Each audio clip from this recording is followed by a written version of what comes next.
bà cho đây bốc mai bóng bồn như rôn crom lòng nó và tân nông nó bà đi làm việc cái này bóng bồn đây bị thư đi ra bị thư bắt rồi thư bắt rôn này nó nóng là bóng bồn thì thư bắt nhưng cạnh mình nuôi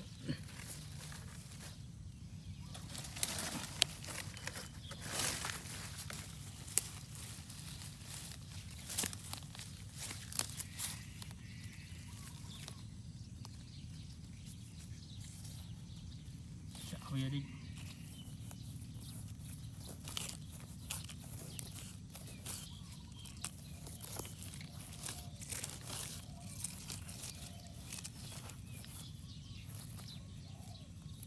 này vô tầm tròn là xì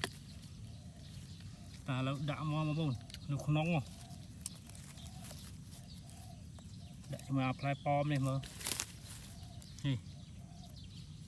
ta mà bông sắp đau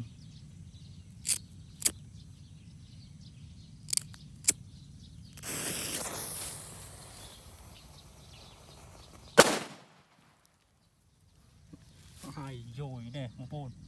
làng hồi chục ba đang sân trong bồn ngọc ba đây đang rồi mưa với tí chân